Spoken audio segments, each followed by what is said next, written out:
ADHD എങ്ങനെ മാറ്റാൻ പറ്റും, ഇതെങ്ങനെ കുറയ്ക്കാൻ പറ്റും, നമ്മളെ മൈൻഡിനെ എങ്ങനെ പ്രോപ്പറായിട്ട് പ്രൊഡക്റ്റീവായിട്ട് യൂസ് ചെയ്യാൻ പറ്റും എന്നുള്ളതാണ് അതിനൊക്കെ ബെറ്റർ ആയിട്ടുള്ള ഒരു ക്വസ്റ്റ്യൻ ആയിട്ട് ഞാൻ കേട്ടിട്ടുള്ളത്. ലെറ്റ് മീ ആൻസർ ചെയ്യുന്നതിന് മുമ്പ് ഞാൻ പറയാം, I am not a professional. ഞാനും ADHD എന്താണ്, എൻ്റെ രീതികൾ എന്താണ് എന്നൊക്കെ തിരിച്ചറിയാൻ വേണ്ടിയും പഠിച്ചുകൊണ്ടിരിക്കുന്ന ഒരു വ്യക്തിയാണ്. So this is my experience and what I understand. Professional ഹെൽപ്പും അഡ്വൈസും ആയിട്ടൊന്നും ആരും എടുക്കരുത്. ഒരുപാട് കാലം ഞാൻ വിചാരിച്ചിരുന്നത് പ്രൊഡക്ടിവിറ്റി എന്ന് പറഞ്ഞു കഴിഞ്ഞാൽ ഡിസിപ്ലിൻ. നിങ്ങൾ രാവിലെ നേരത്തെ എണീക്കുന്നു, കറക്റ്റ് റൂട്ടീൻസൊക്കെ ഫോളോ ചെയ്യുന്നു, ഭക്ഷണം കഴിക്കുന്നു, വർക്ക് ചെയ്യുന്നു, വർക്ക് ഇത്ര അവേഴ്സ് കംപ്ലീറ്റ് എടുക്കുന്നു, അതിന് നിങ്ങൾക്ക് തന്നിട്ടുള്ള ഡെഡ് ലൈൻസ് കംപ്ലീറ്റ് ചെയ്യുന്നു, ഇല്ലെങ്കിൽ സമയത്ത് തീർക്കുന്നു, അത് കഴിഞ്ഞ് അടുത്ത ദിവസം ഇത് കറക്റ്റായിട്ട് ഓരോ ദിവസം ചെയ്തു പോകുന്നു എന്നതാണ് പ്രൊഡക്ടിവിറ്റി എന്നാണ് ഞാൻ വിചാരിച്ചിരുന്നത്. ചിലപ്പോൾ ഒരു പക്ഷേ നിങ്ങളും അങ്ങനെ തന്നെ ആയിരിക്കും വിചാരിച്ചിട്ടുണ്ടാവുക. എന്നൊരു സത്യം പറയട്ടെ, അതല്ല.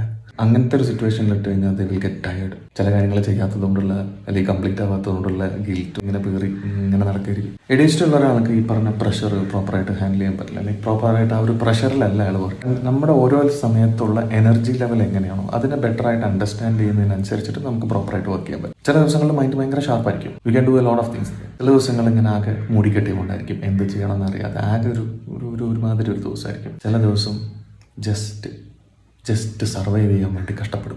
ഈ ഇങ്ങനെയുള്ള സിറ്റുവേഷനൊക്കെ ഓരോ ദിവസവും നമ്മൾ ഫൈറ്റ് ചെയ്യുക എന്നുള്ളതാണ് നമ്മൾ എന്നും ചെയ്തുകൊണ്ടിരുന്ന ഒരു കാര്യം, അല്ലെങ്കിൽ ഞാൻ എപ്പോഴും ചെയ്തുകൊണ്ടിരുന്ന ഒരു കാര്യം അതാണ്. Stop it. നമ്മൾ ഫൈറ്റ് ചെയ്യുന്നതിന് പകരം ഇപ്പം നമ്മൾ വർക്ക് ചെയ്യാൻ റെഡിയല്ല, മൈൻഡ് ഭയങ്കര കട്ടായിട്ടിരിക്കുകയാണെന്നുണ്ടെങ്കിൽ ജസ്റ്റ് ലെറ്റ് ഇറ്റ് ബി.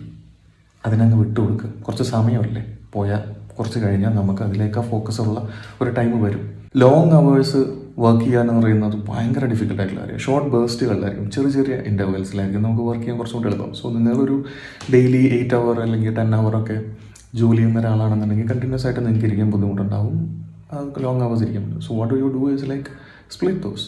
നിങ്ങൾ ഓരോ മണിക്കൂറിൻ്റെ ഇടയിലും 10 മിനിറ്റോ 20 മിനിറ്റോ ഗ്യാപ്പ് എടുക്കുക. നിങ്ങൾക്ക് ആദ്യം പറയാം, നിങ്ങൾ ഇന്നൊരു ടാസ്ക്, ഇന്നൊരു കാര്യം ഇത്ര സമയത്തിൻ്റെ ഉള്ളിൽ തീർക്കുക. അത് തീർന്നിട്ടില്ലെങ്കിൽ കുഴപ്പമില്ല, അത്ര നേരം ഞാൻ വർക്ക് ചെയ്യുന്നുള്ളൂ എന്ന് തീരുമാനിക്കുക. എന്നിട്ടൊരു ബ്രേക്ക് എടുക്കുക, വീണ്ടും ഓക്കെ നെക്സ്റ്റ്, അങ്ങനെ എടുക്കുക. കുറച്ചും കൂടെ നമ്മളൊന്ന് ഫ്രീ ആക്കി കൊടുക്കുക. 8 മണിക്കൂർ എന്ന് പറഞ്ഞാൽ 8 മണിക്കൂർ ഒറ്റയടിക്ക് അങ്ങ് തള്ളി കൊടുക്കരുത്, പറ്റില്ല. നമ്മൾ തള്ളി കൊടുത്തിട്ടില്ലെങ്കിൽ ചില സമയത്ത് ബ്രെയിൻ തന്നെ തീരുമാനിക്കും 8 അല്ല 18 മണിക്കൂർ വരെ ഒറ്റയടിക്ക് ഞാൻ പോകും മോനെ. ആ സമയങ്ങൾ മാക്സിമം യൂസ് ചെയ്യാൻ ശ്രമിക്കുക. At the same time you should care about your health too. എല്ലാം അറിയാമെങ്കിലും ഒന്നും ചെയ്യാൻ പറ്റാത്ത ചില ദിവസങ്ങളുണ്ടാവും. There will be low energy days. ആ ദിവസങ്ങളിൽ ചുമ്മാ പണി ചെയ്യാതിരിക്കുക, വയ്യെങ്കിൽ ഒരു ഭാഗത്തിരിക്കുക. സോ നമുക്കിപ്പോൾ കയ്യിന് വയ്യ, കാലിന് വയ്യ, തലവേദനയാണ്, നമ്മൾ പനിയുണ്ട് എന്ന് പറഞ്ഞാൽ നമ്മൾ എന്ത് ചെയ്യും? റെസ്റ്റ് എടുക്കും. So this is the same. നമുക്ക് മൈൻഡിന് കുറച്ച് വയ്യ, ആ സമയത്ത് വയ്യ, പണിയെടുക്കാൻ വയ്യ, റെസ്റ്റ് എടുക്കുക. So what you get is enough break. One advice I could say is stop punishing yourself.